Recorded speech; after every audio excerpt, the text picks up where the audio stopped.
So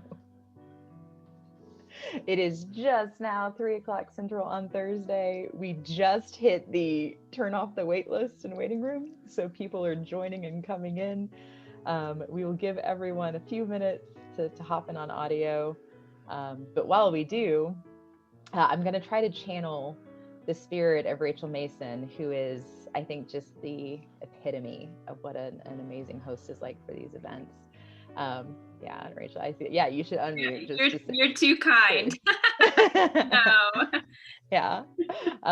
So for those of you who are joining us, this is, I think, now the third or the fourth time that we are doing these user group meetings in which we're doing them as actual Zoom call as opposed to a webinar. So of course, I'm sharing a screen, there's going to be content, but as we kind of go through what we're going to be talking about today, just know, as opposed to probably like a traditional webinar in which there's a Q&A, instead we just have the chat that is live. So as things come up, and during the presentation, if there are questions, comments, please put those in the chat and I will be mindful in watching them.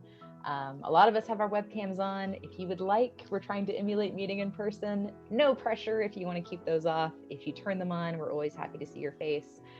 If you do want to see more than just me as I'm talking, I would recommend at the top right, you'll see a little icon that you can use to switch the Zoom from kind of speaker view to gallery view. And that's where you'll get a bigger picture of the lot of us. But yeah, we will get started in a few minutes. In the meantime, welcome. It's December. You made it. Well done. So we all get a gold star this holiday season. I don't think I'm going to be playing holiday music the whole time, but at least just to get us started, the dulcet tones of some maybe jingle bells. Let's see. Oh, Holy Night's nice, but we need some like. You're not going to make us sing, are you? We could during Q&A just go full on karaoke. That would be a phenomenal. I was waiting way for you to play your year. recorder wit. Yes. Yeah. I am someone who I cannot sing. I cannot dance. That does not stop me from karaokeing my heart out. And I do go full in dancing and singing into a microphone across the stage, also completely sober while doing it. So I just tell people what I lack in talent, I make it for an enthusiasm. Exactly it. And the more they drink, the better I sound. Best voice, but she's a performer, so just channel that energy. Yeah. Well, we have, people are still continuing to join, so probably in about the next minute we'll actually get started. But for those of you guys who are joining, welcome to what is now the Texas Tableau user group, our holiday party on December 10th. I'll do that, just the next actual slide. We'll go to that bit. This is also the moment everyone will see I am not really a PowerPoint person. So the Texas Tableau user group. We had to make the Tableau Viz a little sign a little bit bigger. It used to be just Austin, and now we have Dallas and Houston. We have some people from the Panhandle. I think we also have a lot of out-of-staters. Today, our special guest speaker is actually hailing from another country altogether. Our friend from the northern border, Steve Wilkinghoff, is actually in Alberta, Canada. So, yes. Welcome, Steve. Yeah. Thanks, Whit. Yeah. Wow. Kind of fun to be here. So festive with the music and everything. Yeah. We will have this in the beginning. Probably as we start actually getting into content, I might phase that out. But I do love, can I mention your hat? Because I love the hat. And for the last 3 weeks since you put your tree up, I've been seeing it on the top of your tree as a tree topper. And today it has moved. Yes. So it must be a special event because it's moved from the tree onto you. Yes. Yeah, that's my secret, is why. Like a hat isn't just for people. You can put it at the top of the tree. So yeah, this is my office tree. Because Steve, I know you're Canadian, but all Texans know you can buy a tree, but why would you want to buy something that's going to die? A real Texan assembles their tree branch by branch from a box they got out of the attic. So You too. Mine was up November 15th this year. Yeah. Because I felt so festive. And you yeah, can only those do of that us with that a are fake very tree. bougie get the air freshener that smells like pine, and they put that in the branches. That's how you know, if it has the built-in Fancy. Christmas lights and the fake tree smell. That's how you know you have one of the fancy fake trees. I'm with you. I got the built-in lights. Right. That was the best innovation ever. That used to be the worst part of creating any Christmas tree. Right. Getting the lights just Wow. right. All right, we have a full house that continues to grow. So welcome everyone to the Christmas holiday December end of year edition. What is that? They have like the Kwanzaa, Christmas, Kashanika, just hitting all of the, whatever you celebrate at the end of the year. We're very happy to celebrate it with you. As it is December, I'm going to kind of turn off the holiday music a little bit as we are now going to start the tug part of this. Welcome everyone to the Zoom meeting, to the tug. Today I'm going to be going through, maybe we should start with actual introductions as I've been vamping while people have been joining. I'm Whitney Myers. I'm the Chief Operating Officer for Zwar, one of 3 partners that sponsors the Texas Tug. So I'm also joined by Rachel Mason, and I think I saw, it might just be Rachel from Technion today. I saw PJ earlier, and there's William Collins and PJ from Technion as well. We also have Chris Monahan from Zia Matrix. So the 3 of our organizations sponsor the tug. We also have our incredible Tug Advisory Council here. I have a special section in the presentation to thank you guys and call that out, but thank you all of the Advisory Council members for joining. So today I'm going to be moderating the tug and also being a part of the 2020 look back section, but let me actually pull up presentation itself and we'll get into what we're going to be covering today. So for those of you, if it's your first time joining, we meet once a month, the second Thursday of every month. As the year has gone on, it's one of the things that has gotten better about 2020 is our consistency in doing this every single time, every single month. So normally we meet 3 to 4:30 Central. Sometimes they go a little bit long, sometimes we wrap earlier. But today in the holiday edition, the theme of today's tug is very much this looking back, looking forward, and then being present. So I'm going to cover some announcements, and then we're going to do a quick 2020 recap and look back on what we've done as a group this year.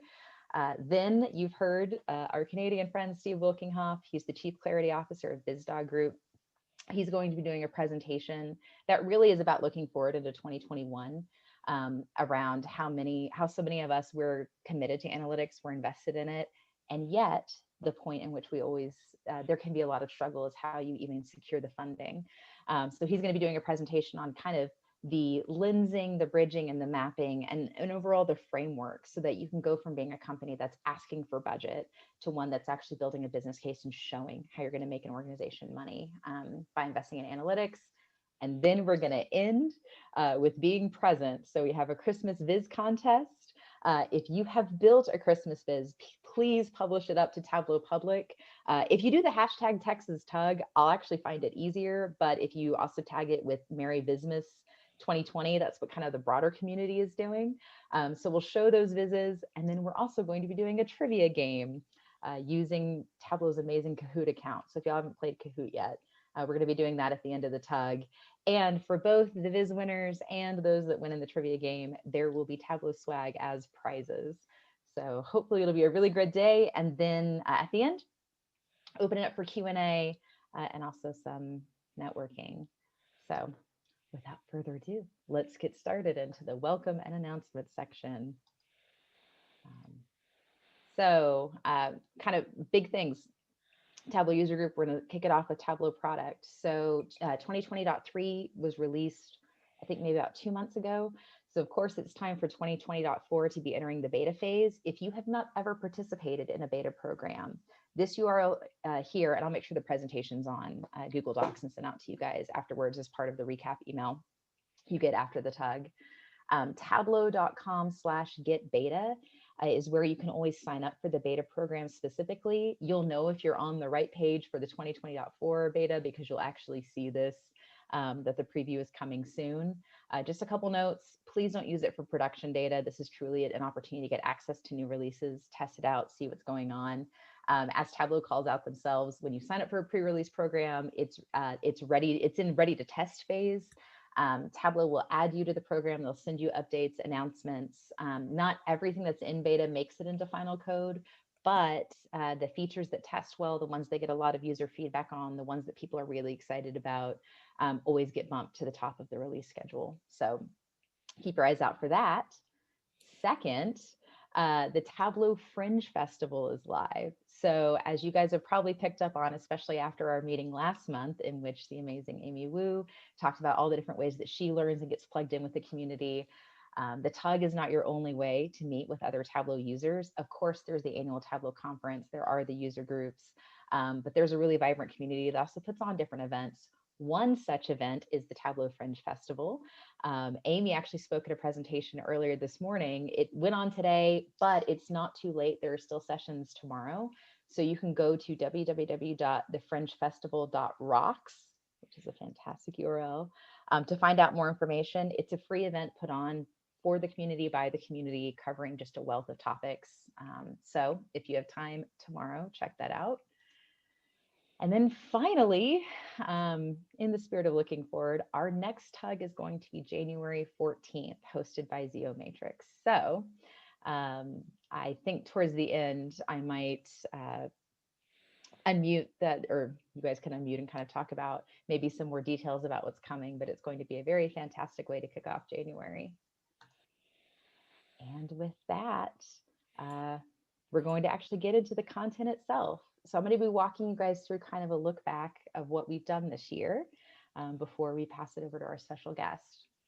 So maybe this is a good chance, just since we do have a lot of people on Zoom. I know we don't really have like the thumbs up that you get in a webinar setting, but we do have reactions. So just since I have a gallery view and I can see a lot of webcams, can people give me a thumbs up or any kind of reaction if this is your first time coming to a TUG? Well done. David, wow, Timothy and Mayor David, wow. Well, thank you and welcome. So for those that it's your first time, almost a year ago, so in January 2020, the very start of this year, when the TUG was much smaller, whenever it was just Austin, we met at the Tableau Austin office and whiteboarded out kind of what did we want to get done this year. So this is what you guys see here up on the screen. It is humbling to be confronted by my own handwriting in graphic form and poor picture taking. But at the time, whenever we asked you guys kind of what are you looking to do, we were talking about cadence, and there was a really big desire to say we'd like to meet every month, but we want to make sure content drives cadence. At the time, we were trying to struggle with kind of toggling locations. Being virtual has removed some of those geographic boundaries. So even though we can't be together, it also means we can be anywhere and meet up. And then just kind of the different topics that you guys wanted us to cover. Everything from Snowflake was one that was kind of upvoted and talked about quite a bit. Working with different data sources from data.world, different, sometimes hard to work with sources like Jira, getting into predictive and cloud migration, machine learning, what it looks like to do accessibility in Tableau. There was a desire to have more hands-on sessions and customer stories. Also to talk about Tableau's blueprint. Some things that people always want to talk about is Tableau enables a lot of APIs and how you can leverage them. And then finally, this thought of how do we actually start to do more and more breakout sessions and roundtables. So whenever we look back, part of it is, this is meant to be kind of a recap. So if it is your first time, I'm going to be sending out this presentation and it'll have hyperlinks to the actual recorded sessions, because that is also one of the nice things about us being virtual is now if you've missed a meeting, it's online and it's on Tableau's YouTube, much like this meeting is going to be. But also it's meant to hopefully show this entire group that part of why this TUG works, we have a handful of speakers, a handful of presenter and moderators, but every single month the content is driven from each and every one of your feedback. So as we kind of look at, this is what we set out to do in January, and then this is kind of what happened. We went virtual in February. We formed the Austin, the Tug Advisory Council. In March, we kind of had to pivot really quickly when an in-person meeting had to go virtual. April, we met and talked about Snowflake. I'm actually going to have to minimize this so I can see my notes because I want to call out all of the speakers. We had Ryan Templeton, the senior solution engineer from Snowflake. He provided information on how to actually work with Snowflake and Tableau, kind of why Snowflake is even heating up the analytics scene, and some best practices whenever you're actually deploying an environment like that. The Tackle Data Thursday was our first time working with data and actually kind of doing a mini version of a Viz contest. In May, we had Todd Moon, one of the an incredible business analyst that focuses on web accessibility and development. Also the husband of Amber Moon, one of the members of our Tug Advisory Council, come and present how to actually make Tableau accessible. So if you have people that are visually impaired, or just maybe need help with multi-language support, just primarily how you can help whenever the vision is to help people see and understand data. How do you help those that maybe even seeing can be sometimes a struggle? So the accessibility aspect of Tableau was a big focus of May.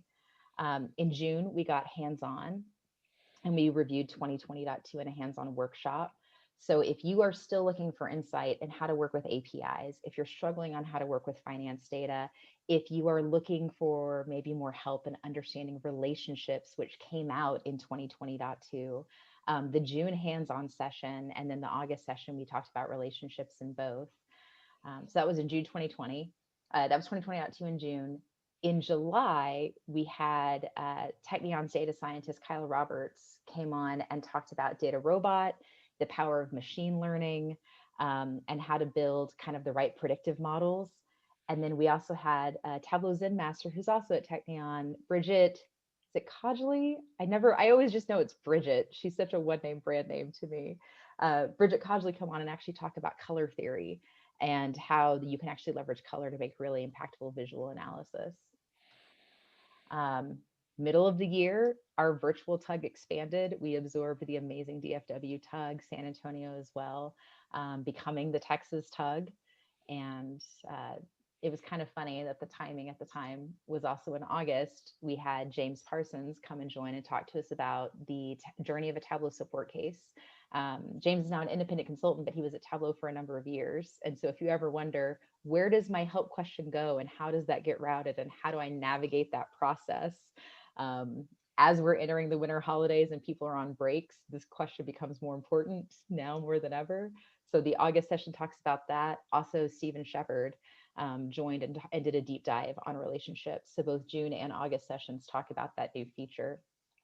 In September, with the 2020.3 release, we did another hands-on workshop, this one talking about a new calculation function called an in operator.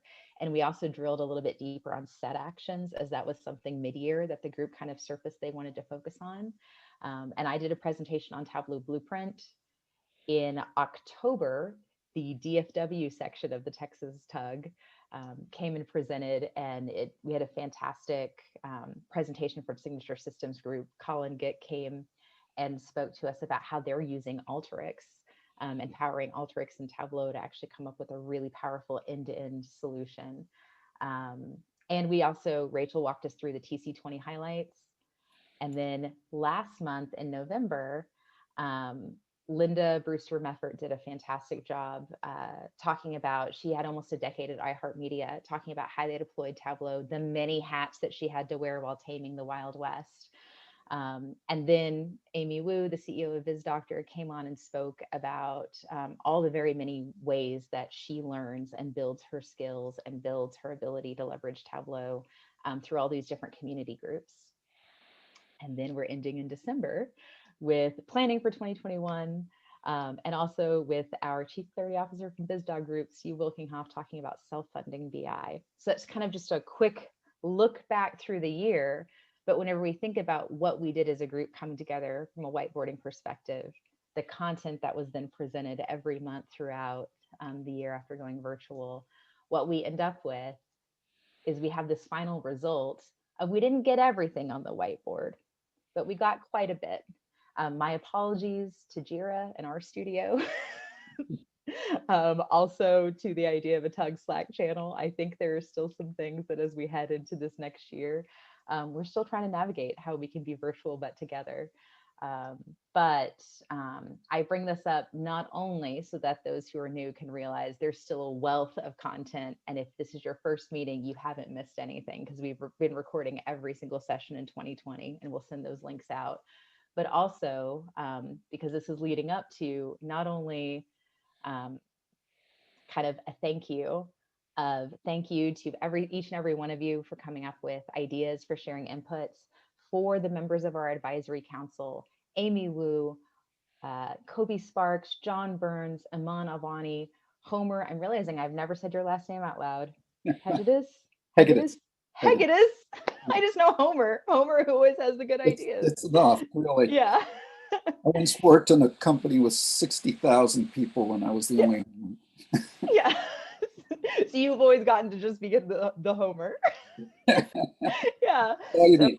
Yeah. Homer Hegedus, Amy Wu, Kobe Sparks, John Burns, Aman Alvani, Amber Moon, James Parsons, Marie Apple, Scott Devers, Samantha Miller, Nate Bush, Nigel Carchione, Jennifer Pomerlee, Colin Gick, Keith Trout, Stephen Shepard, William Collins, Rachel Mason, PJ Hoke, and Chris Monahan. That is a long list of names. But this is a group of people that they're meeting every 2 weeks to come up with what are the new topics and ideas. How can we continue to be a data family and a data community in a time in which we're not able to be together in person?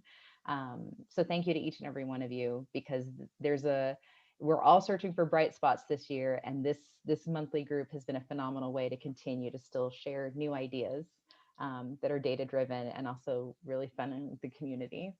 And a huge thank you to everyone else who is on this meeting, who is not on that list of names, because you know what it's time for? It's survey time. We're going to be sending out a survey in, I think, about a week. Of course, there's always one right after the meeting. You're going to get a quick one right after the meeting because we want to know what you thought, your immediate feedback, and also would you like to present. But there will be a larger one in which we want to know what are the topics that you care about, what are the things that you're really passionate about, what are you hoping to get out of the tug, and our hope is that you will share as much and give us as many ideas, because we take it seriously, and we will build a 2021 calendar, not only over about the things that excite us, but also what you as a community say you want to focus on. So that is the recap looking back into 2021. So be on the lookout for that survey. It's something that Homer and William and Rachel and I were all kind of putting it together. It'll probably be in the next week or so, but we'll make sure to remind everyone. And in the January meeting too, there's a good chance that we might also, depending on how many responses we get, send it out again, so that we can really make sure that 2021 also continues to deliver on what you guys would like to get out of this experience. So switching gears, we've done a really fantastic look back at 2020, and now it's time to look forward and do a bit of planning.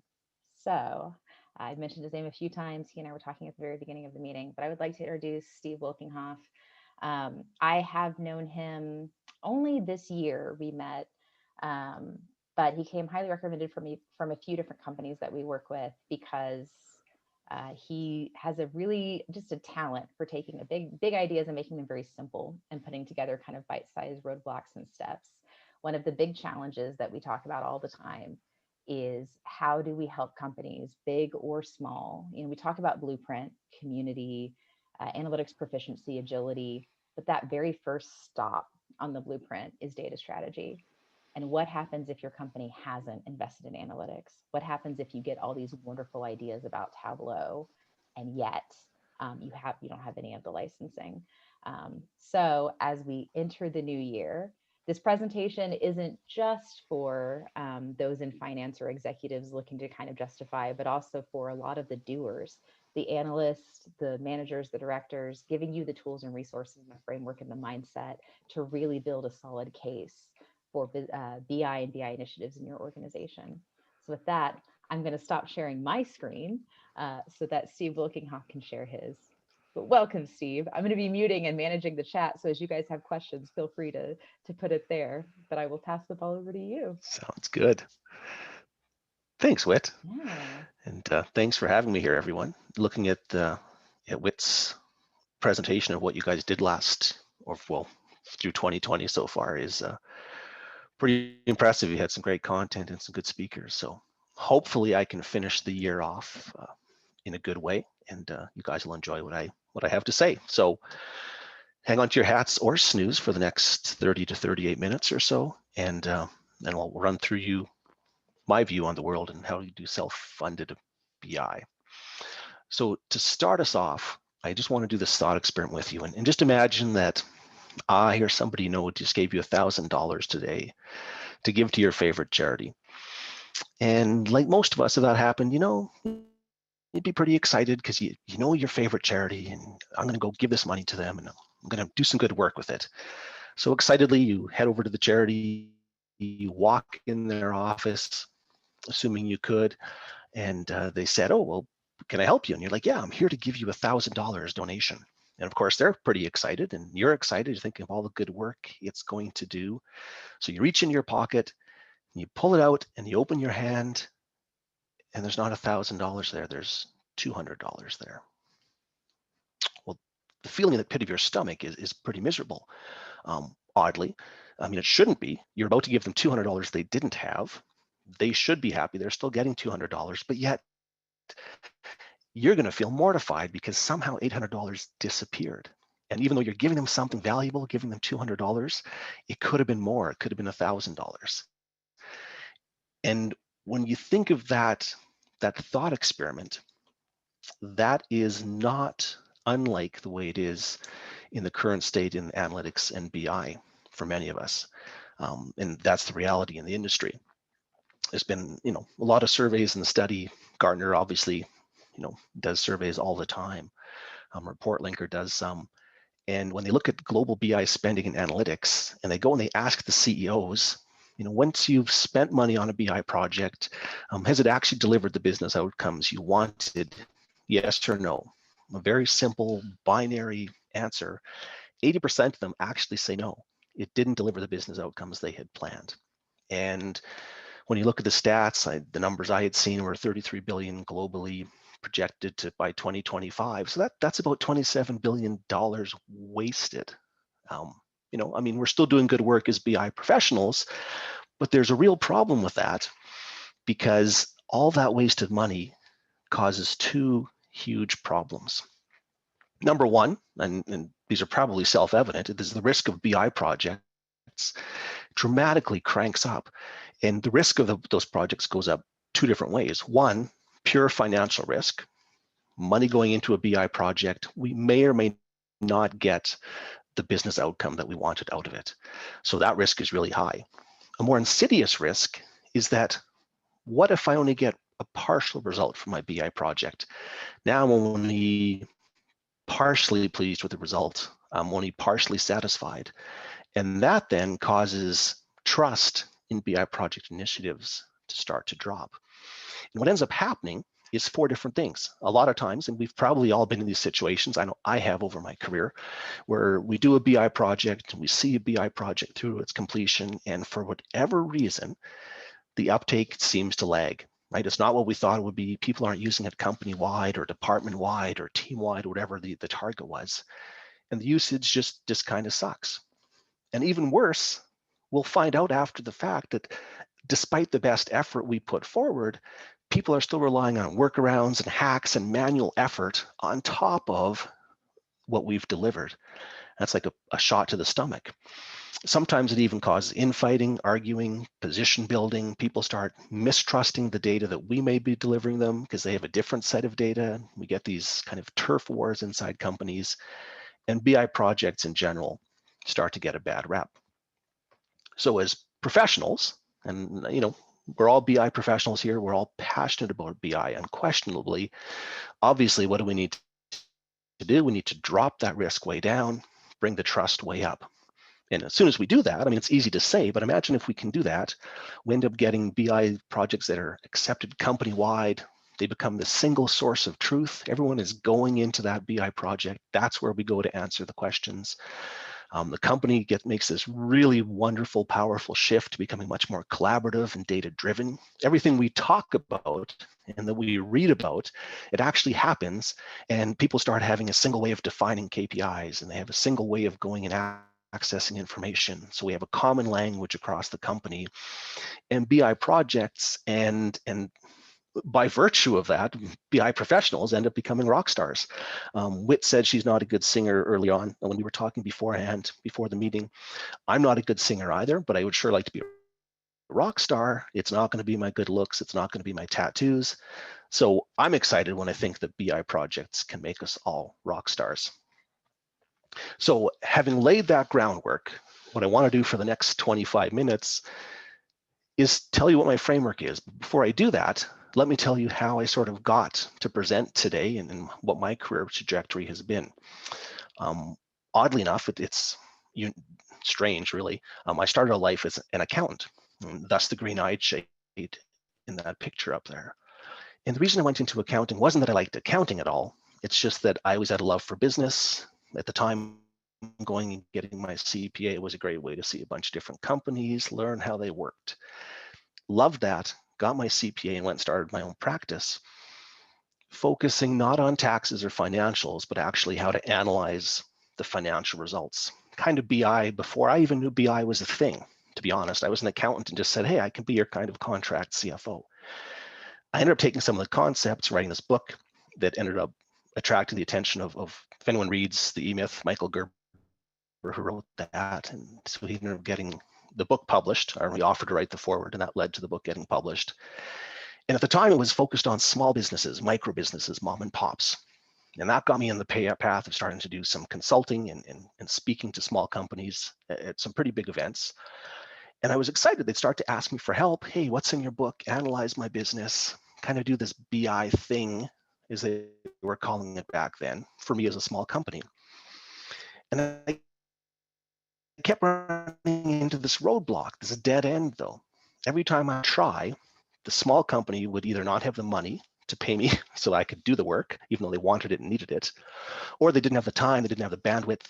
It just didn't work. So I thought, okay, small business is the wrong target, clearly a dead end. What am I going to do? I'm a passionate BI person. I'm going to go upscale. I'm going to go for the big companies. So I took some of the concepts in my book. I started going and talking to bigger companies, talked to some investment banks, ended up getting me into a couple private equity firms in the UK who liked what I was talking about and said, you know, if you can do this inside our portfolio companies, we can dramatically increase how much they make. Let's go do it. So I did that for a few years, and I would do these big BI projects inside these big mid-sized companies, and an interesting thing happened. Some of them succeeded, but a lot of them didn't succeed like I thought they would, or like we wanted them to, or how we planned. So I kept running into this dead end again. Not so much that the projects were failing, but something was still missing, right? Remember when I was focusing on the small business, I thought it was a money and technology issue. They didn't have the money, they didn't have the time. In the private equity world, that is the opposite of the problem. They have all sorts of money. You need however many licenses of whatever software you need to make a BI project work. The checkbook is opened. So what was really missing? There was still something missing because I still hit this dead end. And after doing that for 3 or 4 years, I realized that the problem I was facing, and I think the BI profession is facing, is that the problem really isn't technology, money, or resources. It's something else. And that something else, oddly enough, took me back to the very start of my career. And what the problem was is that most companies, BI just really doesn't make money for them. BI is viewed as a cost. How much will this project cost us? What do we have to invest in it? The CFO will ask us about ROI, and we'll talk about ROI and return on the investment and how can we make it more money. And they'll often talk about this project can help us sell more, sell faster, sell better, but it's not framed up in actually being a profit generating machine. It's just simply, what does it cost? And we try to scramble to get the budget to do our project. And as professionals, we need to change that, turn it upside down, and actually make BI and analytics a profit center, something in a company that drives money. If you can go into any CFO's office ever and have a discussion about a project idea you have or that you can deliver and show them how much money it's going to make, instead of being a drain on a budget or a line item on their budget, it's going to be a source of extra free cash flow. You've got the CFO's attention. So how do we do that? That got me to this whole self-funding BI framework that I created. And it was based on all those years of banging my head against the wall with all these companies and these different dead ends and all these false starts, and seeing what really worked and taking when something did work, noting it down and kind of building this framework. So we're going to run through that. And there's 3 parts of the self-funding BI framework. They're really not hard. They're what I call lensing, mapping, and bridging. And we'll talk for the next several minutes about each of these in more depth. But at a high level, lensing really is starting with the strategic goals and tactical imperatives of a company. And a lot of times people will say, well, that's actually not new, Steve. Like, there's nothing new about strategy and tactics. And you're absolutely correct. There isn't. What is new-ish, and it's new in some cases, people have never taken this approach, is actually using strategy and tactics as a lens to say, okay, what actually do we have to deliver from a BI perspective in the company to enable it to deliver on that strategy and to deliver on those tactical imperatives? And actually identify key questions that we can answer. And I'll show you more about those, but that's the first piece of lens. Everything we do in BI has to be done through the lens of strategy, because if we assume strategy is true in any company, that's where we're trying to get to, then BI can do nothing except support it if we want BI to be successful. And that often sets up a real conflict at the start, because what people are asking us to do in a BI project often is something very micro, very with blinders on, and we can deliver it, and we can deliver it well, and the company might still say at the end of the day, well, you know what, that didn't deliver the business outcome because our strategy is moving. And by the time we deliver a BI project, it may not serve our strategy anymore. So we've kind of set ourselves up to fail if we haven't taken this lens to the BI project at the start. And number 2 is mapping. Again, nothing really new to that. It's simply looking at the current state of the data and information. Nothing new there. Looking at how the data flows within the company is very, very important though. You know, how is the data being used? What data is actually being used? Hopefully not telling you something new, but I view data in a company as blood in the body, right? It's how does it flow around? You know, that actually drives health in a company, is how that data is moving. If it's blocked somewhere, that's either a problem or it's going to be a problem. And we want to use, this is really important, a really objective process when we're figuring out what we currently have. We've all had that situation where we're trying to find out information from somebody, and for some reason, they perceive we're a threat, or something we're doing is a threat to something that they know how to do. And you get this weird dynamic where people really don't want to share information. They're butting heads with us. You can calm the waters if you use a very objective process, because then you take the emotion out of it and we're just dealing with facts. We also want to go vertical in the company, obviously. Best practices include our leaders, managers, team members, right down to the lowest frontline employee, lowest organization chart, not lowest, low person, and have a perspective from all the way around.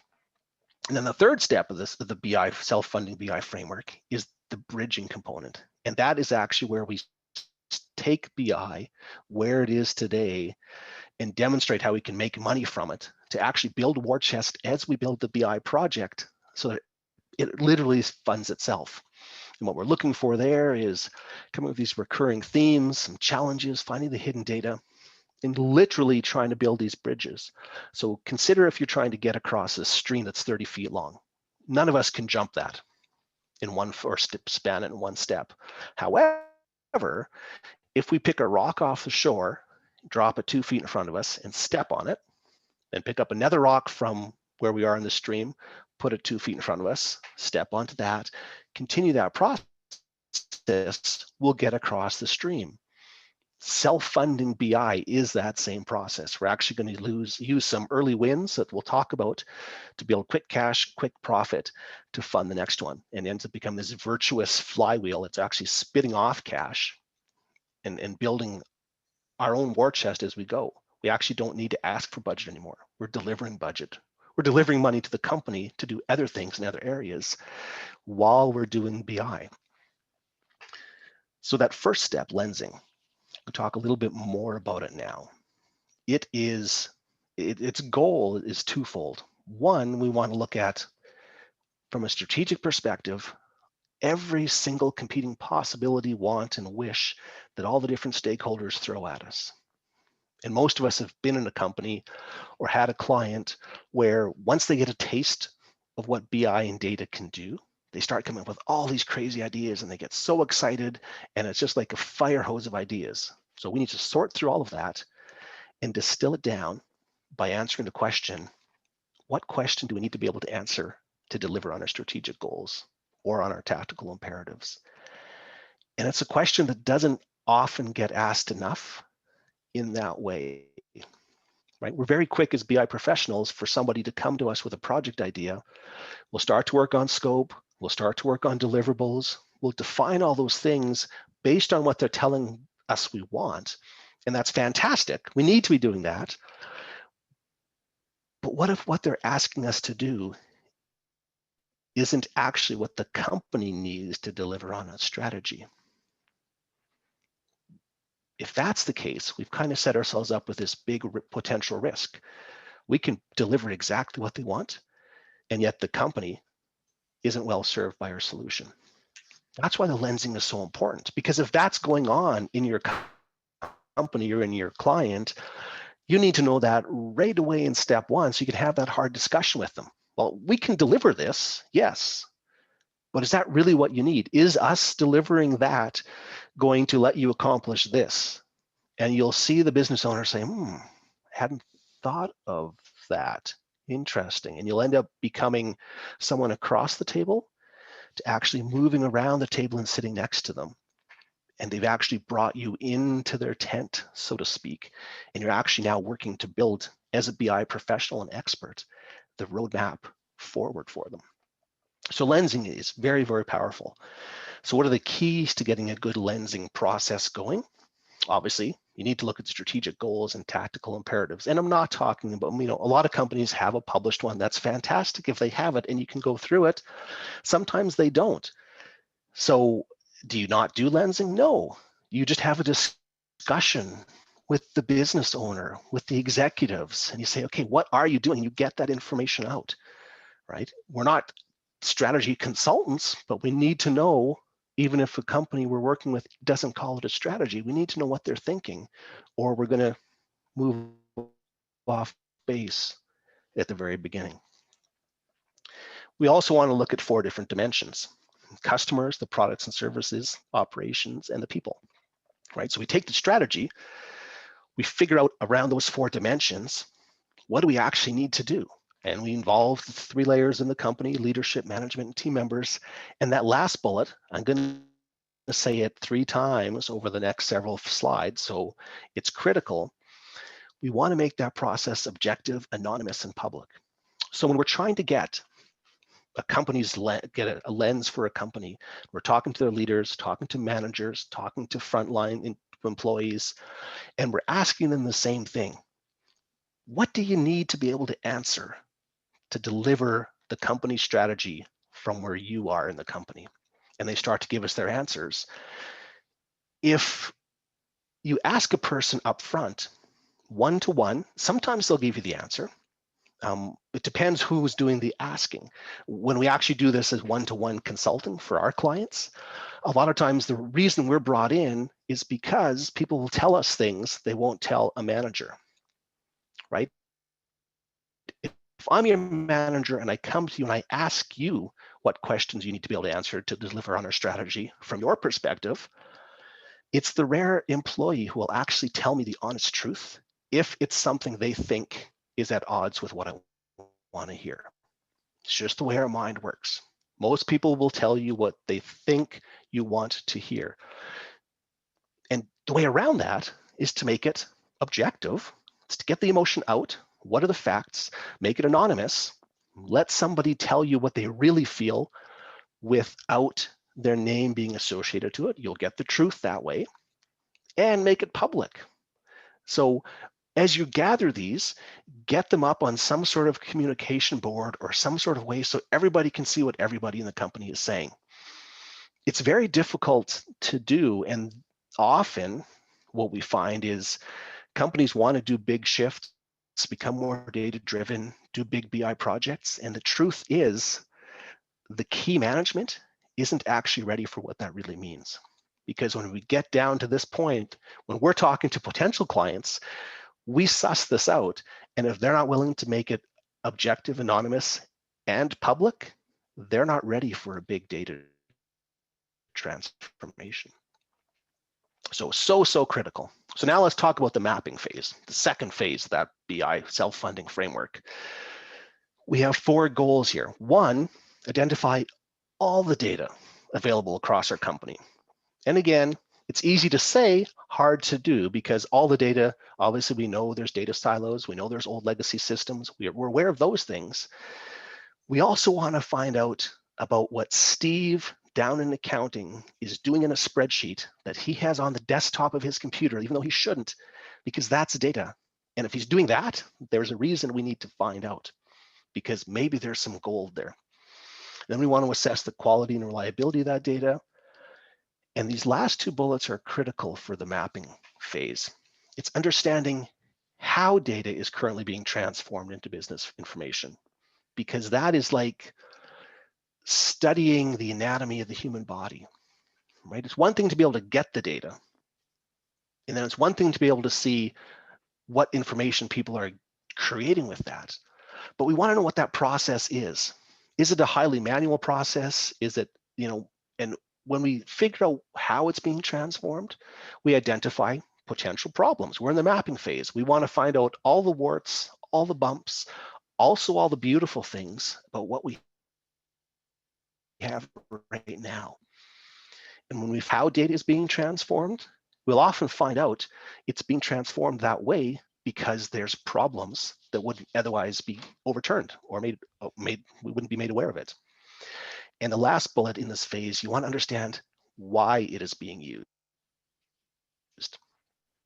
So when we're mapping and people are telling us anonymously, here's what I do, here's the data I use, here's why I use it, we want to really get that why. Because without the why, we might be replicating effort that we don't even have to do. It's very common. Now, I was shocked when it first started to happen, and now I'm not shocked anymore at all. My experience is about 40 to 50% of the time when someone tells me this is the data I'm using in my position in this company, and we really dig deep to find out why they're using it. Not the first why, right? They'll tell me why.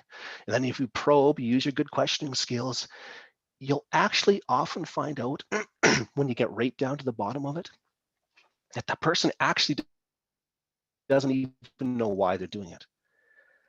I've done work for companies, and one in particular, I'll give you a quick example. They had 3 people in a company of 50 who were entirely devoted to doing reports for a lot of the unit leaders in other parts of the company. These 3 people pushed data out on the 2nd of every month and mid-month again to the people. They did this for 2 or 3 years, and when we got involved and we started drilling into it, we actually found out that the people who were getting the data didn't even know why they were getting it, right? That was a legacy thing that was done 7 years ago or 10 years ago. People had moved, new young employees were in, they weren't even using it. There was information in there, but they didn't even know what they were doing. And so we had 3 people spending time doing something that 5 other people weren't even using. Like, that in itself is a gift. If you find that out in the self-funding BI process, that in itself is a gift and will really dramatically change you from a BI professional to a professional, period, able to help drive your company to a better place. So the keys to the mapping phase is, I've already alluded to them, figure out what data and what information is being used, by whom and why, super critical, And that second bullet is also critical. What currently available information is not being used? And what you'll find when you dig into that is sometimes people aren't using data that's there because they don't trust it.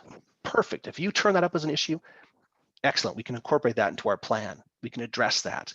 If it's not being used because people don't know what to do with it, excellent. We've uncovered an issue that we can accomplish with data fluency. Let's make people more aware of how they can use it. And so by asking what's available but not being used, you'll get some, it's like flipping around to the other side of the mirror, and you'll get a whole nother perspective on things in the business. That third bullet also is critical. What are people doing now to the data they already get?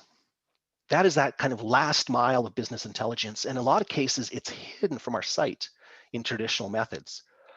We can log reports, we can see what information is available in all the different silos we have in different companies we work with, and we know where it goes. We can look at the reports. That can all be objectively cataloged. The gold is when we find out what people are doing after that, that's invisible to us from our traditional systems. Because if somebody or someone or a department or a group or multiple people are doing things on top of data that's being given to them and we don't know about it, that's a miss, obviously, right? We're not going to deliver the BI we should or could just because we didn't know that something was happening, sort of behind the scenes. So we need to get there. And that last point again, objective, anonymous, and public, particularly in the mapping phase. This is where you're asking people some pretty intimate questions, really, and intimate in some very potentially threatening ways, right? When you ask somebody, okay, why aren't you using this information? It doesn't matter how you say it. It doesn't matter how nicely you ask it. It is a huge, very threatening question. So it needs to be framed the right way. The person needs to be able to be made to feel safe answering it. That's by being anonymous.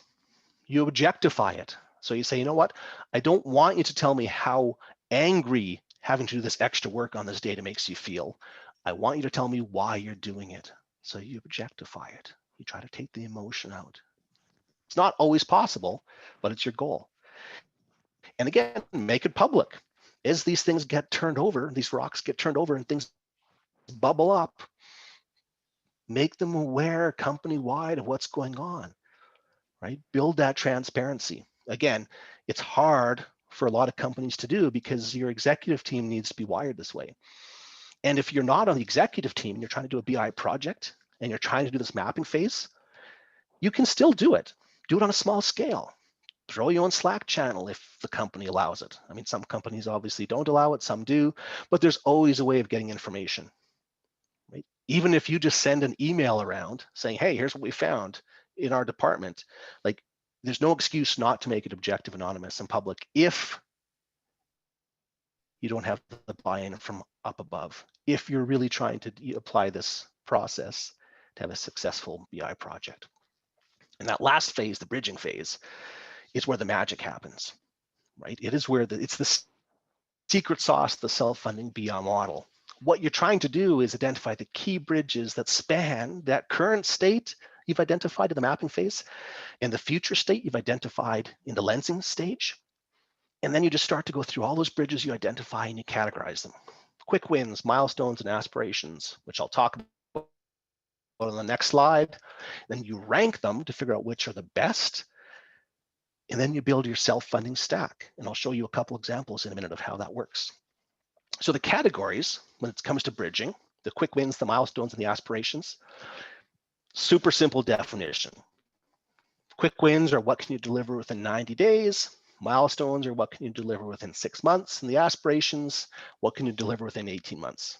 It's actually not an aspiration if you can deliver in 18 months. I get that. That's just the way I think of it and what I call it now. It's the habit for me. And then you objectively score each one of those bridges based on the business value. And business value might be how much cash it creates, how much operational efficiencies. I mean, it's different in every situation, you can figure that out. And now you have a way of scoring it and ranking it. So what does that actually look like? I mean, conceptually, hopefully, you might be thinking, okay, the self-funding BI model makes sense. Okay, lensing, mapping, bridging. Yeah, okay, I can get that. Why is that so important? It's the bridging that makes the magic, and it's the categorizing of those bridges.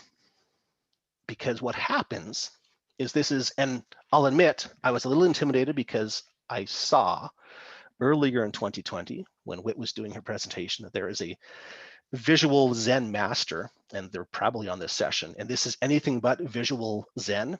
So forget the ugliness of it. Look at the content I'm about to walk you through. So this picture, think about a quick win. Quick wins are something we can deliver in 90 days or less. And milestones, 6 months or less. So if we do our first quick win and we deliver it 90 days, and it delivers cash, more profit, reduced cost, from a company perspective, there's money there. And then in the next 90 days, we do another quick win. So now we've got 2 quick wins within 6 months. They're both spinning out cash. While those 6 months have been going on, we've been working on milestone 1. So now it's 6 months out from now, that first kind of weird circle-y kind of thing I drew, we've got cash from quick win 1, quick win 2, and cash from milestone 1.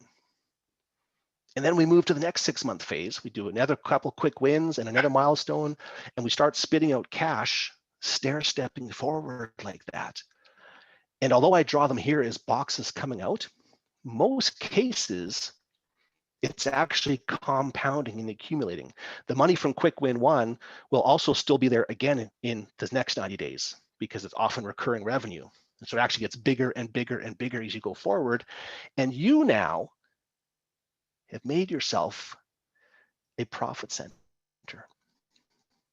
You now aren't somebody who is asking the CFO and the executives for more money to do another project or to change a project.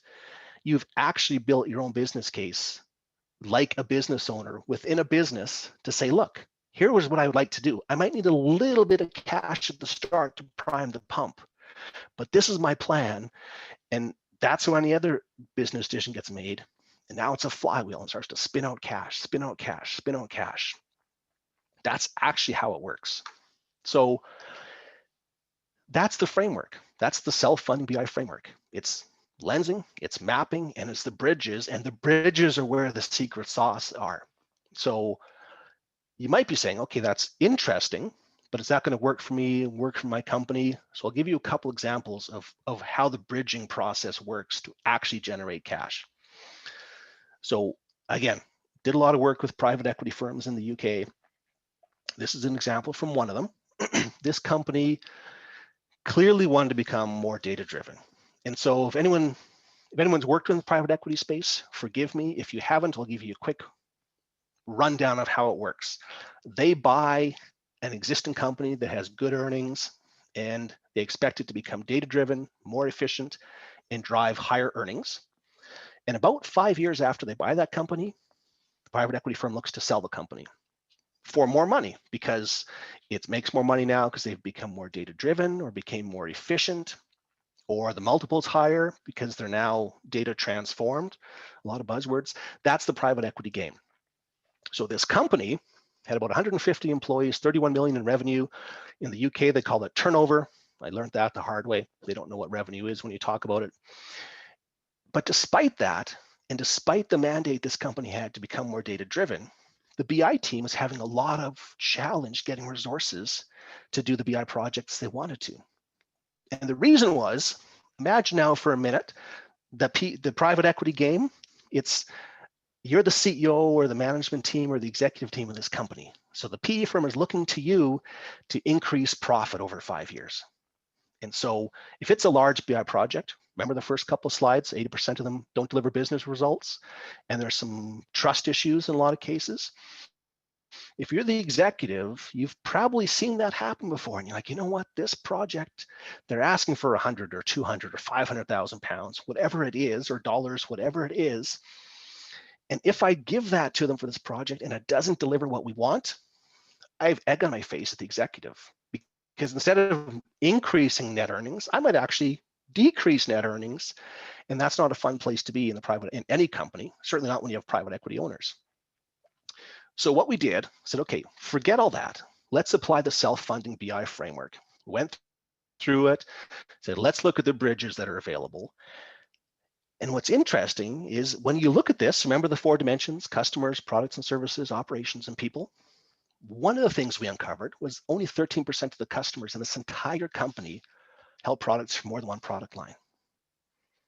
That was huge. 87% of the customers aren't buying anything more than one thing that they could have. So talked to the sales team, said, oh yeah, we don't talk to those people because we actually really have a hard time finding out who they are, because there's different systems in each of these different units. They've been bolted on over the years. We went to the finance team and said, okay, what would it be worth if we could move that 13% to 20% or 25%? And they ran their numbers. Again, we didn't bring our numbers to them. We brought them on, we moved around the table, made them partners with us. And they said that actually would be worth an extra $3 million in profit a year. $3 million profit a year, not new revenue. Finance department's numbers.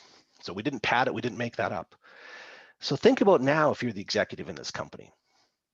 5 years from now, your earnings are going to be $15 million more a year than they are now.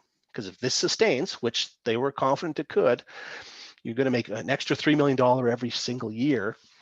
And if you're selling that company for a 5 or 6 times multiple, you have just had a huge payday and the PE firm loves you and your bonus is massive and you love your bonus, or you will love your bonus when it's that big. So that's how the bridging process can work. Again, it's looking for those pointy edge of the spear little things in the bridging phase. So that's private equity. What about small companies? Well, here's an example from a smaller company out of the US, distribution. Quite small, $5 million in revenue. They had more of a tactical imperative to restore profitability because although their sales were kind of flat year after year after year, their margins were falling. So when that happens in most companies, particularly in distribution or manufacturing, automatic default is we have a price issue, an input cost issue. They were gearing up to go battle their key suppliers to get better pricing. Yeah, they probably could have done it. Highly stressful, highly emotional. They had some key supplier relationships, great relationships, and sometimes it gets adversarial, as we all know, when you try to negotiate better pricing. So before we did that, we said, let's apply a self-funding BI model to it. And when we got to their bridging, we realized that, you know what? When we looked at their products and services and sales mix across their customer base, it wasn't that their input costs were any higher. It's that their sales mix was actually migrating over those 3 years. So what had happened 3 years prior, they had dramatically changed how they marketed and brought in new customers. And the customers that were coming in were of a different type, buying a different product mix that was trending and tended to be on their lower end. I mean, all different products have different margins. So they tend to buying cheaper, lower margin items. So although revenue was flat, the margin was dropping because they were just selling a cheaper basket of goods. No fault of their own, they just didn't realize it until they applied bridging, right? So a couple things happened. Once, as soon as they realized that, they could implement a plan. So when a customer comes in now, what's our customer migration policy? What's our plan? How do we move them into the other sections? And also, they didn't have to go grind their suppliers and ask them for a better price. Because had they done that, it probably would have been a fairly toxic relationship. Because imagine now, if the problem wasn't input costs and you went to your supplier and demanded better input pricing and they dropped your pricing and your margins still didn't move or continued to fall, then what do? Do I go back to my supplier and ask for more? They're like, well, we already came back once. How much can I give you? And so now they would have possibly set up this really adversarial relationship. So bridging really is the magic piece of the pie. I know the lensing and the mapping, I love it. Tremendous what you find out in there, but the pointy end of the spear is the bridging. That's where you actually convert yourself from being a BI professional to being somebody who uses BI to deliver financial results to your company. So again, they're really easy. Look in these 4 places: customers, products, operations, and people. So before I wrap up, I just want to talk one more thing. People will often say, well, how do I actually get people to agree? Right? There's many times in a company, we have these competing priorities. Different people are saying one thing, it's adversarial. So how do you ask questions? Because a lot of what we've talked about is asking questions of people. How do you do it? Well, you do it threefold. Get the right people, frame the question the right way, and make sure it's the right question. So the right people, it's easy. The leadership, managers, frontline people, cross-section across the company, and the right frame is critical, right? Key questions: how do you present the question? Ask them things like, what do you want to know, but you don't? It's a great question. And also make sure you frame it up to people. Look, I'm going to ask you some questions. It's going to be anonymous. You know, you can give me the answer. Actually, I'll tell you in a couple slides.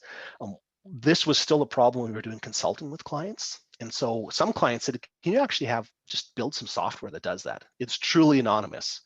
And yeah, so that's an option too. Build something that people can just answer and be anonymous. And then the right questions, always keep them in the framework of the lensing, the mapping, and the bridging.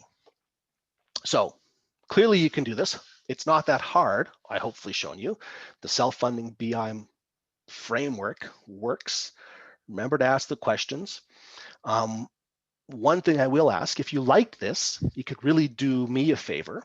And it's kind of a sales pitch, but it's a sales pitch with no money involved. I mentioned that we had clients when we were doing the one-on-one company-to-company consulting that asked us if we could do some software with this. And it's really software that curates this whole process.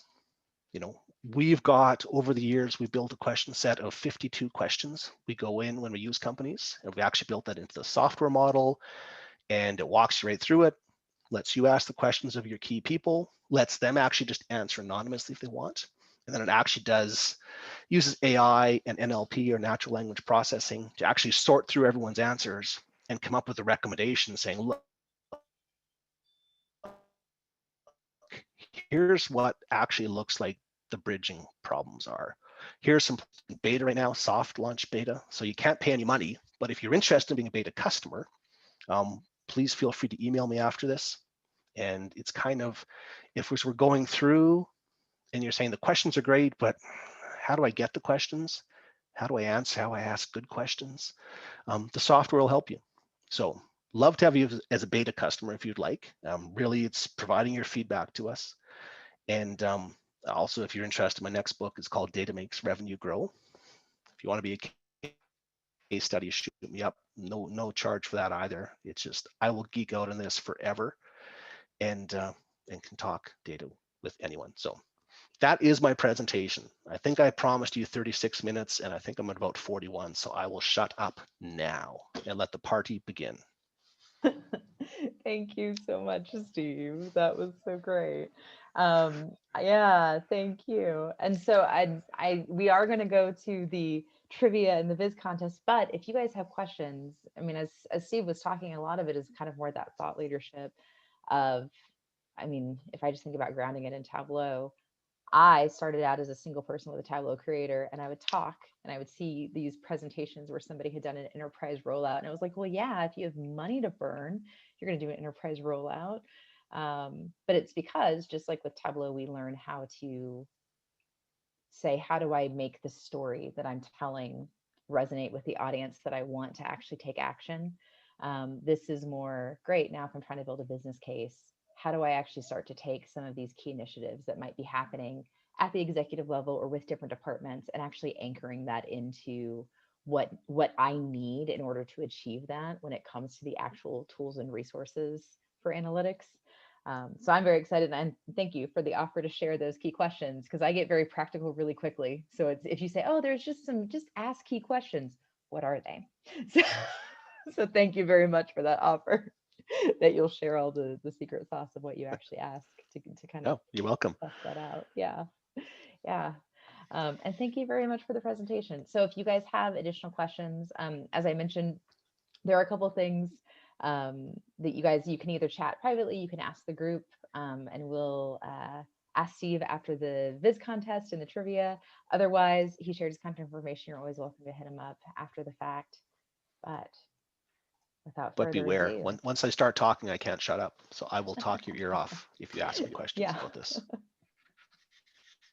Yeah. Without further ado, we have kind of two games. So one, I think we should start with the Viz, mainly because we have two incredible workbooks. One by Miss Amy Wu about the happiest countries on earth. Another is, oh wait, I realize I'm sharing the wrong screens. The other by Aman Awani, that's the actual Santa tracker, adding the concept of the mean one. So I'm kind of tempted. Maybe Aman and Amy, you can let me know what. So first of all, let me say this. These were the two that had both the hashtag MerryVizmas 2020 and Texas tag. So if you've submitted a Viz and it was just under the MerryVizmas tag, let me know, and I will surface that up as well. But I'd like to actually dig in and actually showcase some of the dashboards that you guys built, and then we'll get into the trivia before we just kind of open it up for general networking and socializing. So, Aman, I'm struck by the Grinch. You've unmuted. I don't know if I can give you control of the screen or if you would want to share your own, but walk me through the Santa Tracker Mean One edition. Yeah, thanks, Whitney. And by the way, Steve, that was a great presentation. So thank you. Thank you. Yeah, so I can try to share my screen, but I guess it says I cannot. So I can walk you through it if you want. Yes. I went full screen and that seems like an immediate mistake. Okay, so I have the Santa tracker. Okay, so excuse me. So I think it was 2 years ago when I wanted to do something similar, but Viz Animations would not publish to public. So I think that happened late last year, and we didn't have a Viz contest. So this time around, I thought I'd give it a go, and I sort of searched Unpublic to see if there was something similar.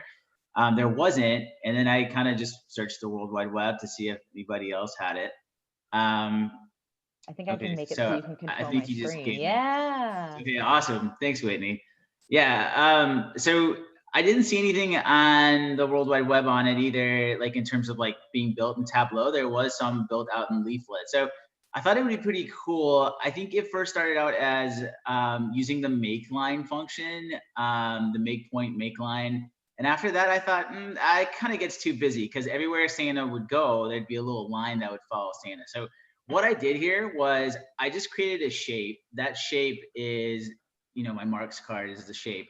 And then I assigned every location, and this is kind of like, I guess, like everywhere I went in 2019, maybe 2018. So my time in LA and then Dallas, pre-COVID, obviously.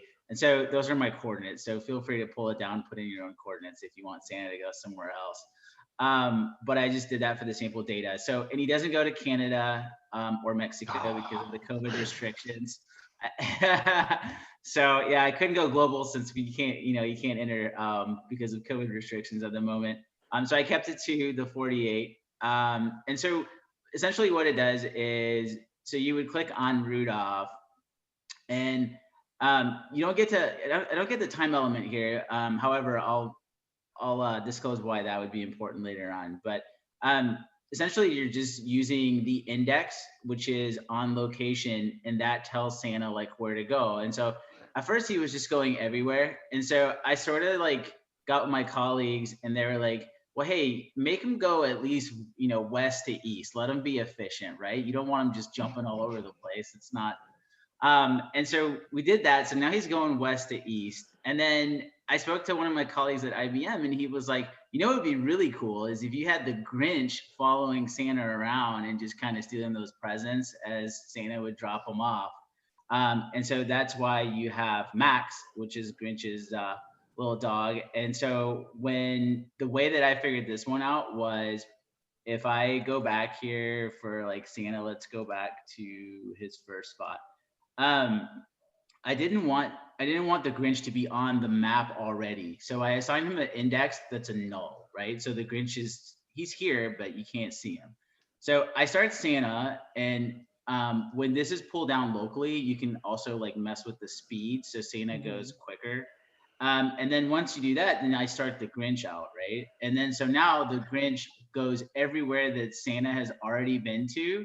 And so you'll notice he'll make his way up the West Coast and then towards Central. I think Las Vegas was TC19. And so, yeah, and so that's really it. And then obviously I had to give credits. So I have my little menu down here. If you guys want to go see some other stuff, my website, Surfrider Analytics.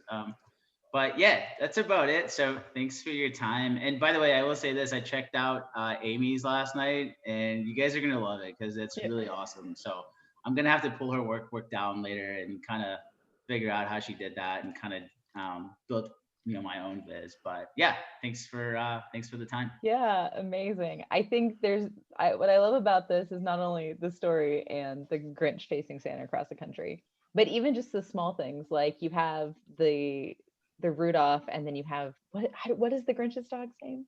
It's Max, right? Max, and then you have Max, and yet whenever you go to actually click in the viz, like it changes to who you're actually tracking. Like that's some skillful. Good eye. Yeah. I wanted attention to detail there. I was like, yeah, so if you like click that, at least the user knows, all right, I'm actually like utilizing one of these buttons. So yeah, thanks for, I don't think anybody else pointed that out during my QA sessions with my colleagues. Yeah. Yeah, thanks. No, it's good. Did you use is this something where it's like you just did like a filter where it's like actually two vizzes on top of each other? Whenever you click one, it hides it, or how do you change? Yeah, great question. All right, so that was like the hardest part about the viz. So thank you. Yeah, it looks. I know it's hard to do. I want to know how to do this. Yeah. All right. So obviously, I think Whitney, it was you. I missed the first part of the meeting here, but I think it was you that mentioned 2020.4. So in 2020.4 beta, you can actually use you don't need the dual axis stuff. But to your point, for this, what I had to actually do was I had to actually create a transparent map. And so Grinch's coordinates are the transparent map, and it goes over Santa's coordinates, right? And it was really tricky because it's not like you usually do it in Tableau where you say, all right, format, I'm going to change the worksheet color to none, and then it goes away. The map keeps it. So you actually have to do some extra work there. And I had to Google it, and I found something, and this is why I credited Michael Mixon for the transparency portion. But Michael actually had a little trick where you can make your map transparent in the sense that you actually take all the borders, like the coastline borders and everything off, and then that's when it becomes transparent. Because if you don't, then you can change the background color or the sheet color to none all day long, and it will not, it won't sit on top as transparent. And so, yes, thank you for asking, but that was the first part was the coordinates, and I was like, all right, I'll just use the viz animation. So a lot of people just use the pages card for dates, and then so they're like, oh look, here's my trend, it's dated, right? So I used that, and so once I got over that, the second hardest part, and the first part wasn't really hard, but this part, I was like, I cannot get my map to line up. How do I make it transparent? And so yeah, I had to Google that. So thank you for asking that, because I think that was the biggest part of it. Well done. Absolutely fantastic. Absolutely fantastic. I'm going to pass it over. So I think I initially, this is the last moment you have control of my mouse. Yeah, there you go. I'm going to give it over to Amy. Amy took, I loved this because we put out kind of the call to say, oh, if there's Christmas data that you're interested in, let us know, or holiday data, or anything having to do with wintertime. And I love, Amy, that you extrapolated it just a little bit further and said, well, I'd actually like to look at maybe just happiness in general in the holiday season. And so looking at the happiest countries on earth. So I'm giving you control of the screen so that you can walk people through your viz. I have to say, whenever I think I know, oh, this is Tableau, I see something like this Mapbox integration and I go, oh, I'm holding it wrong. I don't know what I'm doing. So walk us through this because it's pretty phenomenal. Oh, thank you. And thank you for the shout out, Iman. I like your animations on your viz. I used the Mapbox storytelling. So it's basically they give you the code, the JavaScript and the HTML, and that you can build a viz on, and then you can change it just based on whatever you want to incorporate into it. So here I found that when I was playing with it, that if you put a zoom of 0, you got a flat map. so that's how I started out this first part. And I found the 2020 World Happiness Report and found the top 10 countries. And I figured out that one of the top 10 was New Zealand, which was where I'm from. So I was really excited just to do this report. So yeah, so I have an introduction here about, happy holidays is a phrase that has been used basically for a long time. And there's a report they use these variables to list the top 10. And this kind of goes through the world on the top 10 areas. Here you go. Finland. Oh, wait, I might have scrolled a little bit too far. Scroll back up. Yeah. So And then Denmark. And then Denmark. Yeah. Wow. Switzerland.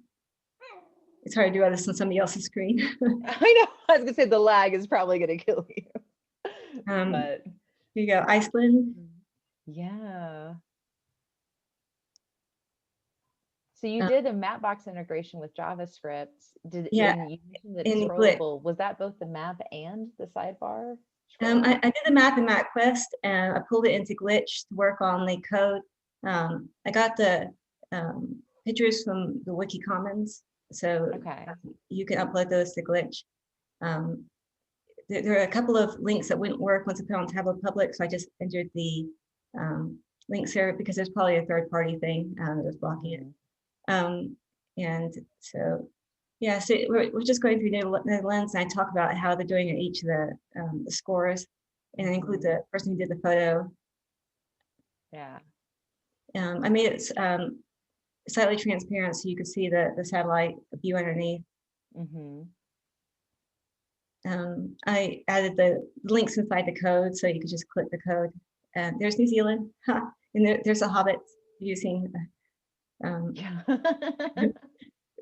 Lord of the Rings New Zealand. We're very proud. I love that it's that versus like a Flight of the Conchords outtake. There's kind of two reasons people know New Zealand. And if you go to the actual viz, it's a lot smoother on Tableau Public, and it's hosted on GitHub. So yeah, there's Luxembourg number 10, and then it says Happy Holidays, everyone. And at the bottom is the data sources. Yeah. Oh, fantastic. Absolutely fantastic. Yeah. And so, oh, wow. Yeah, so it my GitHub is Austin Amy. So if you just like to look at the original code, you want to fork it, you can do that there. Okay. So if you have any questions or you just want the code, I can send that to you. Yeah. Yeah, I saw the here we're gonna end the remote control really quickly. I saw in the chat somebody mentioned they were already asking if we can send not only the presentation but some of the codes out of this. So I was going to say, and this might ruin the upcoming trivia question, both of you guys have generously made it so that we can download the workbooks that you have built, or actually no, you download the PDF PowerPoint. You can talk to Amy and actually get the workbook and download it. That's actually going to be one of the things. So I realized we didn't really set this up with polls. We have 2 entries for the Viz contest. I have 3 prizes, so technically you're both winners. But in the chat, you guys can message me privately and let me know kind of who your favorite is. I'm very excited because with 2020.4, there's a lot of mapping improvements. I love that you guys both, Iman, you're talking about the beta. Amy, I know you're using different mapping techniques. It's one of the biggest things that people kind of mention whenever they talk about improvements in Tableau. So with this, we have 5 minutes left on the original kind of time frame. And what's lucky is the trivia game is only 10 questions. So we are going to get it done and we are going to end on time. And then we're going to open it for general Q&A. So with this, this is my first time hosting a Kahoot game. So give me 1 second. I'm going to hit play. And it will be present with a presentation Kahoot. Okay, so, all right. So I will load the game pin. So this is how, okay, oh, and it's gonna play music on its own without me even prompting it. And it has holiday music.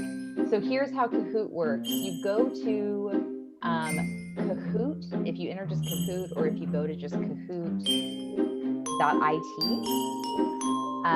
you'll see enter game pin, and this is the game pin that you want to enter you into the game. I might see if there's a way for me to like turn down the music. So you guys have, here's the screen and the music. But as we have players, so go to kahoot.it, and the game pin here is you want 804-3297. So we'll let everybody enter. Whenever we have enough people in, we'll play, and we're gonna have the fastest trivia game of all time. Thank you, Aman, and thank you, Amy. Those were fantastic vizzes. And thank you so much, Steve, for a fantastic presentation.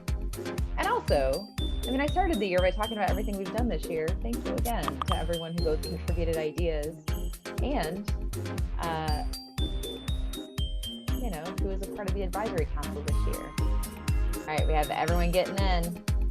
This is gonna be, if you're thinking, oh, I need a clever nickname, don't worry. I normally just put wit with a smiley face. You can enter on your phone. So if you're not at a computer, but you're on a browser, you can go, and we'll do maybe 10-second countdown, and then we'll begin. 10, 9, 8, 7, 6, 5, 4, 3, 2, 1. Ready or not, here we go. Are you guys ready? Everyone in? We have a good group. All right. A Kahoot by Tableau for the Texas Tug Holiday Party. So how this is going to work, you're going to see a question on the screen. You will see answers with corresponding colors on your device. Pick the answer. You get more points the faster you answer. Probably should have said that during step 1. So what is Tableau's mission? Change the world with data. Do no evil. To help people see and understand data. To help companies make smarter choices. To help people see and understand data, although I'm going to say this was a tricky one, because literally the Tableau Foundation has a mission that's something similar to changing the world for good with data. So well done. Tricky on that one. Wonder Wildcat in first place, then Brave Hen and Amazing Bison. Well done, Wonder Wildcat. Question 2.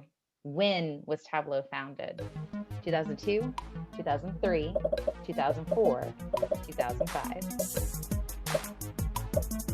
Back in the day when it was just Christian and Pat Hanrahan and Chris Stolte in a basement, I think, or a hotel room, I don't know, talking about the DOD trying to pay off their Stanford student loans. 2003. Well done. Oh, wow. 2002 versus 2003. So for those who answered 2004, 2005, that's whenever they first started selling product. But it existed in a whiteboard before it existed in code. Amazing Bison taking the lead. What city is the global headquarters for Tableau? New York, New York. Austin, Texas. San Francisco.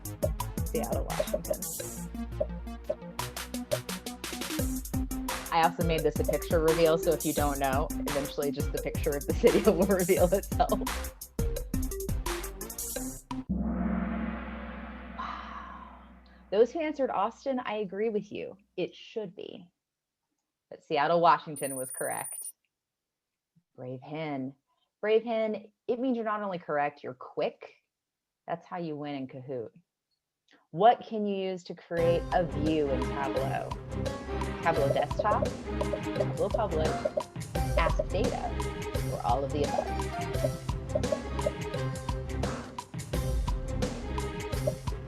And there's a picture of the most boring dashboard I've ever created with the Superstore data for those bars. Well done. Those who hit Tableau Desktop, it's because you were just too quick on the trigger. I know that moment. You click an answer. Yeah, so I mentioned this only because if you've not used the Ask Data function in Server or Online, you can use that to, in 1 or 2 clicks, actually create a viz by asking questions using natural language processing with your data. True or false? You can publish a dashboard to Tableau Public, but you can't prevent someone from downloading it.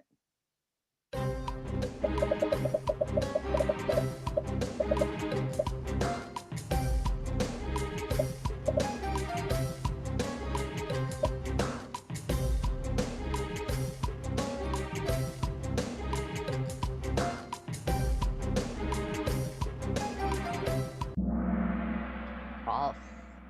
As you noticed earlier, luckily Tableau Public, while the data is publicly available, the dashboard is on the internet for anyone to see. You can actually make it so someone cannot download the data or the dashboard. Well done, Shining Meerkat with the fire symbol. Highest answer streak of 5 right in a row. Second half of the quiz. When would you use Tableau Prep Builder?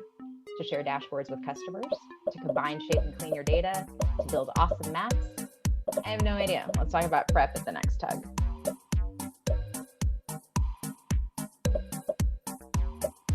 I know we're right at time. We have 4 questions left after this one. We're wrapping. Well done. Well done, everyone, to combine, shape, and clean your data. True or false? Tableau Prep can both read and write data.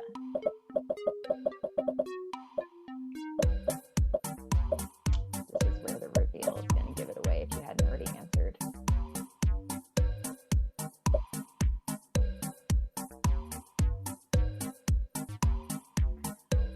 Yeah. So this used to be false. In August of 2020, with the latest 2020.3 release, Tableau Prep can now write to external databases.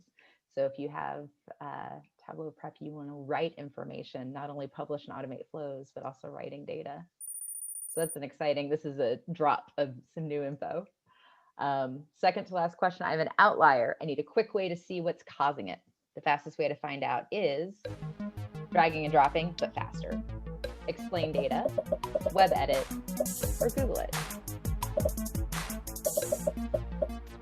Google it might actually be the right answer if you're really, really fast, but it's not.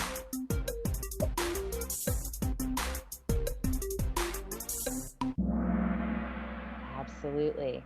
Those of you who are very fast with drag and dropping answered that, but explain data, another feature in Server Online. You can click an outlier, I think even in desktop, and click explain, and it'll show you what's driving those trends. All right, second to last question. What's the difference between Tableau Online and Tableau Server? Nothing. Server is just online in the cloud. Online is server in the cloud. Tableau Online has starter templates for cloud sources. Tableau Server has additional APIs for system admins, or blue and orange, the diamond and the circle. There's no really A, B, or C here.